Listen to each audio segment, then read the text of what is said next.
ಓಂ ಶ್ರೀ ಪರಮಾತ್ಮನೇ ನಮಃ. ಶ್ರೀಮದ್ಭಗವದ್ಗೀತಾ ಅಥ ಚತುರ್ದಶೋऽಧ್ಯಾಯಃ. ಗುಣತ್ರಯವಿಭಾಗಯೋಗಃ. ಶ್ರೀಭಗವಾನುವಾಚ ಪರಂ ಭೂಯಃ ಪ್ರವಕ್ಷ್ಯಾಮಿ ಜ್ಞಾನಾನಾಂ ಜ್ಞಾನಮುತ್ತಮಂ ಯಜ್ಞಾತ್ವಾ ಮುನಯಃ ಸರ್ವೇ ಪರಾಂ ಸಿದ್ಧಿಮಿತೋ ಗತಾಃ. ಅಧ್ಯಾಯ 14. ಗುಣತ್ರಯ ವಿಭಾಗ ಯೋಗ. ಶ್ರೀಕೃಷ್ಣ ಅರ್ಜುನನಿಗೆ ಹೇಳುತ್ತಾನೆ, ಯಾವುದನ್ನು ತಿಳಿದುಕೊಂಡು ಮುನಿಗಳು ಇಲ್ಲಿಂದ ಪರಮಸಿದ್ಧಿಯನ್ನು ಹೊಂದಿದರೋ ಅಂತಹ ಜ್ಞಾನಗಳಲ್ಲಿ ಉತ್ತಮವೂ ಶ್ರೇಷ್ಠವೂ ಆದ ಜ್ಞಾನವನ್ನು ಪುನಃ ಹೇಳುತ್ತೇನೆ. ಇದಂ ಜ್ಞಾನಮುಪಾಶ್ರಿತ್ಯ ಮಮ ಸಾಧರ್ಮ್ಯಮಾಗತಾಃ ಸರ್ಗೇಪಿ ನೋಪಜಾಯಂತೆ ಪ್ರಲಯೇನ ವ್ಯಥಂತಿ ಚ.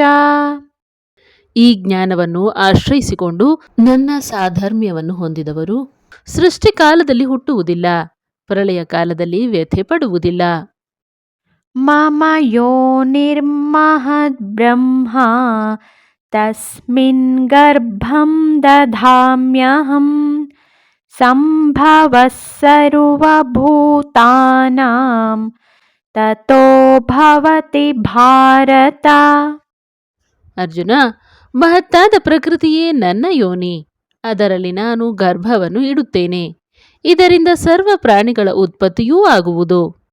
ಸರ್ವಯೋನಿಷು ಕೌಂತೆಯ ಮೂರ್ತಯಃ ಸಂಭವಂತಿ ಯಾಃ ತಾಸಾಂ ಬ್ರಹ್ಮ ಮಹದ್ಯೋನಿಃ ಅಹಂ ಬೀಜಪ್ರದಃ ಪಿತಾ.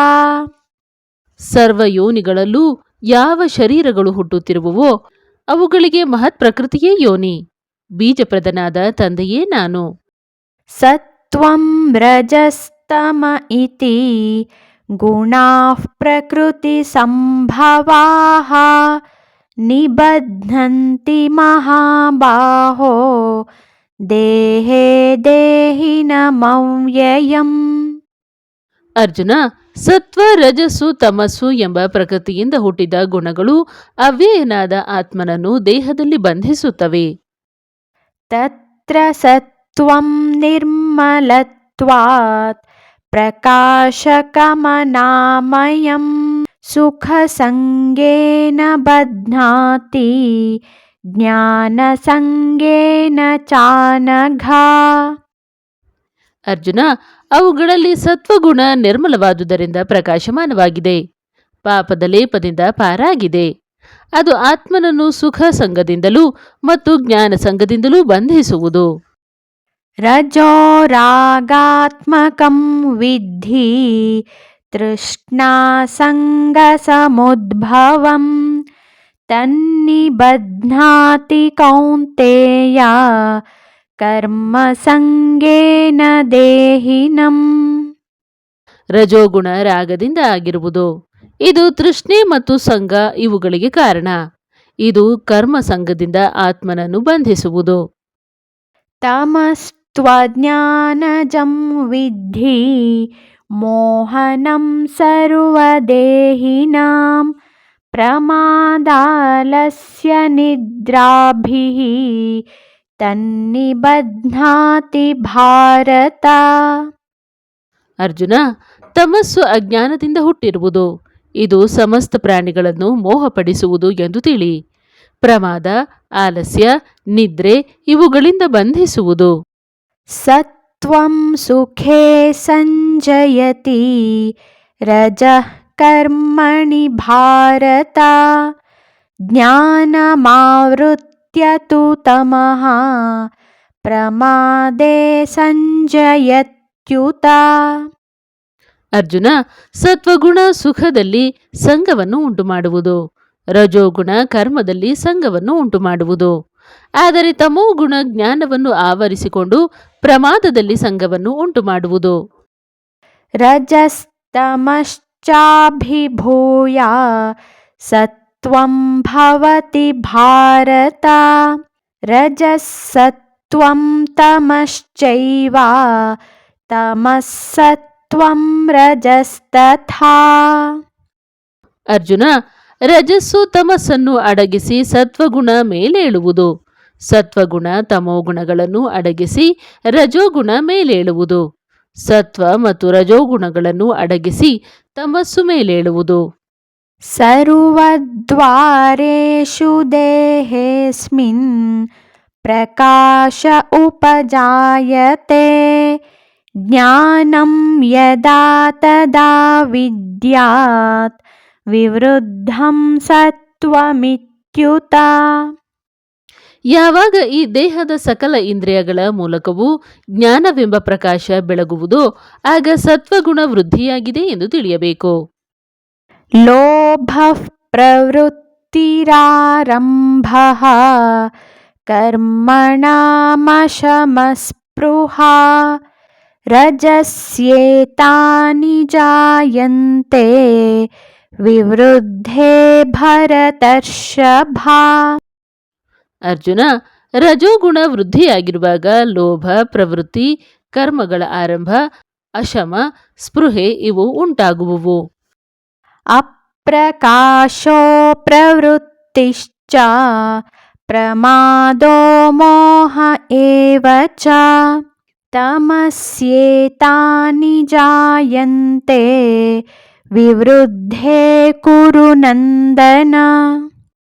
ಅರ್ಜುನ, ತಮೋಗುಣ ವೃದ್ಧಿಯಾದಾಗ ಅಪ್ರಕಾಶ, ಅಪ್ರವೃತ್ತಿ, ಪ್ರಮಾದ, ಮೋಹ ಇವು ಉಂಟಾಗುವುವು.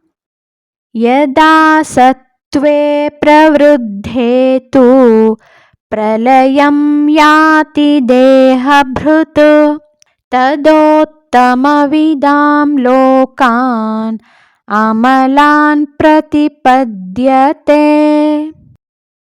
ಸತ್ವಗುಣ ತುಂಬಿರುವಾಗ ಜೀವಿಯು ಕಾಲವಾದರೆ ಅವನು ಉತ್ತಮ ಜ್ಞಾನಿಗಳ ಪವಿತ್ರವಾದ ಲೋಕವನ್ನು ಪಡೆಯುತ್ತಾನೆ. ರಜಸಿ ಪ್ರಲಯಂ ಗತ್ವಾ ಕರ್ಮ ಸಂಗಿಷು ಜಾಯತೆ ತಥಾ ಪ್ರಲೀನಸ್ತಮಸಿ ಮೂಢಯೋನಿಷು ಜಾಯತೆ. ರಜೋಗುಣ ಮೇಲಿರುವಾಗ ಜೀವಿ ಕಾಲವಾದರೆ ಕರ್ಮ ಸಂಘಿಗಳಲ್ಲಿ ಹುಟ್ಟುವನು. ತಮೋಗುಣ ಮೇಲಿರುವಾಗ ಕಾಲವಾದರೆ ಮೂಢ ಮನುಷ್ಯರ ಮಧ್ಯೆ ಜನಿಸುವನು. ಕರ್ಮಣಃ ಸುಕೃತಸ್ಯಾಹುಃ ಸಾತ್ವಿಕಂ ನಿರ್ಮಲಂ ಫಲಂ ರಜಸಸ್ತು ಫಲಂ ದುಃಖಂ ಅಜ್ಞಾನಂ ತಮಸಃ ಫಲಂ. ಕರ್ಮಕ್ಕೆ ನಿರ್ಮಲವಾದ ಸಾತ್ವಿಕ ಫಲ, ರಜಸ್ಸಿಗೆ ದುಃಖದ ಫಲ, ತಮಸ್ಸಿಗೆ ಅಜ್ಞಾನದ ಫಲ ಎಂದು ಹೇಳುತ್ತಾರೆ. ಸತ್ವಾತ್ ಸಂಜಾಯತೆ ಜ್ಞಾನಂ ರಜಸೋ ಲೋಭ ಏವ ಚ ಪ್ರಮಾದ ಮೋಹೌ ತಮಸಃ ಭವತೋ ಜ್ಞಾನಮೇವ ಚ. ಸತ್ವಗುಣದಿಂದ ಜ್ಞಾನ, ರಜೋಗುಣದಿಂದ ಲೋಭ, ತಮೋಗುಣದಿಂದ ಪ್ರಮಾದ ಮೋಹ ಅಜ್ಞಾನ ಇವು ಉಂಟಾಗುತ್ತವೆ.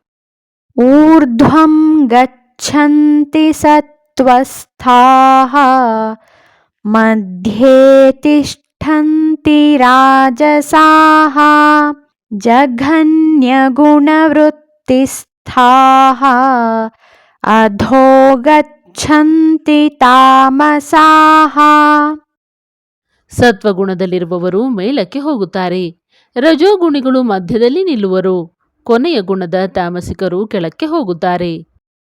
ನಾಣ್ಯಂ ಗುಣೇಭ್ಯ ಕರ್ತಾರಂ ಯದಾ ದ್ರಷ್ಟಾನುಪಶ್ಯತಿ ಗುಣೇಭ್ಯಶ್ಚ ಪರಂ ವೇತ್ತಿ ಮದ್ಭಾವಂ ಸೋಧಿಗಚ್ಚತಿ.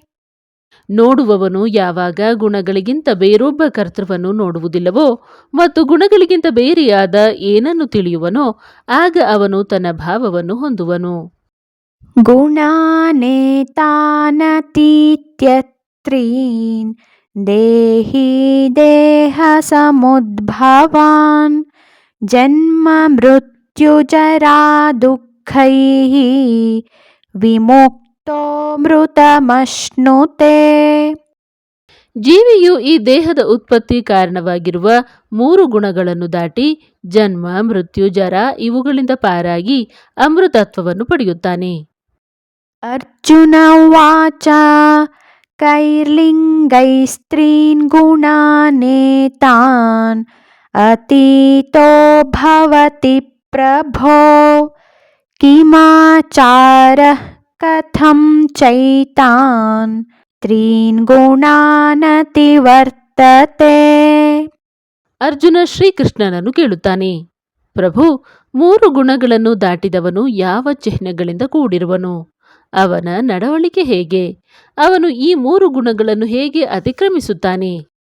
ಶ್ರೀ ಭಗವಾನುವಾಚ ಪ್ರಕಾಶಂಚ ಪ್ರವೃತ್ತಿಂಚ ಮೋಹಮೇವ ಚ ಪಾಂಡವ ನ ದ್ವೇಷ್ಟಿ ಸಂಪ್ರವೃತ್ತಾನಿ ನ ನಿವೃತ್ತಾನಿ ಕಾಂಕ್ಷತಿ. ಶ್ರೀಕೃಷ್ಣ ಅರ್ಜುನನ ಪ್ರಶ್ನೆಗೆ ಉತ್ತರ ಕೊಡುತ್ತಾನೆ. ಅರ್ಜುನ, ಯಾರು ಪ್ರಕಾಶ ಪ್ರವೃತ್ತಿ ಮೋಹ ಇವುಗಳು ಬಂದರೆ ದ್ವೇಷಿಸುವುದಿಲ್ಲವೋ, ಹೋದರೆ ಬಯಸುವುದಿಲ್ಲವೋ, ಉದಾಸೀನವದಾಸೀನಃ ಗುಣೈರ್ಯೋ ನ ವಿಚಾಲ್ಯತೆ ಗುಣಾ ವರ್ತಂತ ಇತ್ಯೇವ ಯೋವತಿಷ್ಠತಿ ನೇಂಗತೆ. ಉದಾಸೀನನಾಗಿ ಗುಣಗಳಿಂದ ಬಾಧಿತನಾಗದೆ ಗುಣಗಳು ವರ್ತಿಸುತ್ತವೆ ಎಂದು ತಿಳಿದು ಚಲಿಸದೇ ಇರುವನು. ಸಮದುಃಖ ಸುಖ ಸ್ವಸ್ಥಃ ಸಮಲೋಷ್ಟಾಶ್ಮ ಕಾಂಚನಃ ತುಲ್ಯ ಪ್ರಿಯಾ ಪ್ರಿಯೋ ಧೀರಃ ತುಲ್ಯ ನಿಂದಾತ್ಮ ಸಂಸ್ತುತಿಃ. ಸುಖ ದುಃಖಗಳಲ್ಲಿ ಸಮನಾಗಿರುವನು, ಸ್ವಸ್ಥನು, ಮಣ್ಣು ಕಲ್ಲು ಚಿನ್ನ ಇವುಗಳನ್ನು ಸಮನಾಗಿ ನೋಡುವನು, ಪ್ರಿಯ ಅಪ್ರಿಯಗಳಲ್ಲಿ ಸಮನಾಗಿರುವನು, ಧೀರನು, ಸ್ತುತಿ ನಿಂದೆಗಳಲ್ಲಿ ಸಮನಾಗಿರುವನು. ಮಾನಾಪಮಾನಯೋಸ್ತುಲ್ಯಃ ತುಲ್ಯೋ ಮಿತ್ರಾರಿಪಕ್ಷಯೋಃ ಸರ್ವಾರಂಭ ಪರಿತ್ಯಾಗೀ ಗುಣಾತೀತಃ ಸ ಉಚ್ಯತೆ. ಯಾರು ಮಾನಾಪಮಾನಗಳಲ್ಲಿ ಸಮಬುದ್ಧಿಯುಳ್ಳವನೋ, ಶತ್ರು ಮಿತ್ರರನ್ನು ಒಂದೇ ಸಮನಾಗಿ ನೋಡುವನೋ, ಸಮಸ್ತ ಕರ್ಮಗಳನ್ನು ಬಿಟ್ಟಿರುವನೋ ಅವನನ್ನು ಗುಣಾತೀತ ಎಂದು ಕರೆಯುತ್ತಾರೆ. ಮಾಂಚಯೋ ವ್ಯಭಿಚಾರೇಣ ಭಕ್ತಿಯೋಗೇನ ಸೇವತೆ ಸಗುಣಾನ್ ಸಮತೀತ್ಯೈತಾನ್ ಬ್ರಹ್ಮ ಭೂಯಾಯ ಕಲ್ಪತೆ. ಯಾರು ನನ್ನನ್ನು ಐಕಾಂತಿಕ ಭಕ್ತಿಯಿಂದ ಸೇವಿಸುತ್ತಾನೆಯೋ ಅವನು ಈ ಗುಣಗಳನ್ನು ದಾಟಿ ಬ್ರಹ್ಮ ಭಾವವನ್ನು ಹೊಂದಲು ಸಮರ್ಥನಾಗುತ್ತಾನೆ.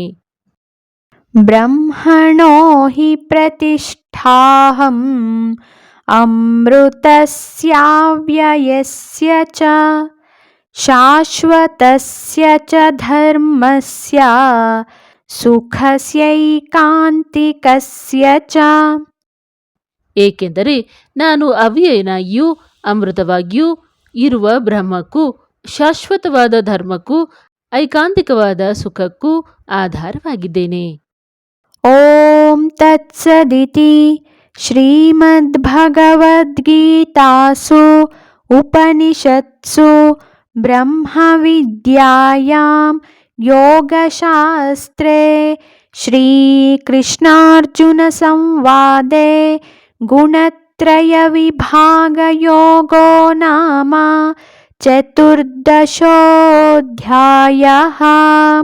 ಹರಿ ಓಂ ತತ್ಸತ್. ಶ್ರೀಕೃಷ್ಣಾರ್ಪಣಮಸ್ತು.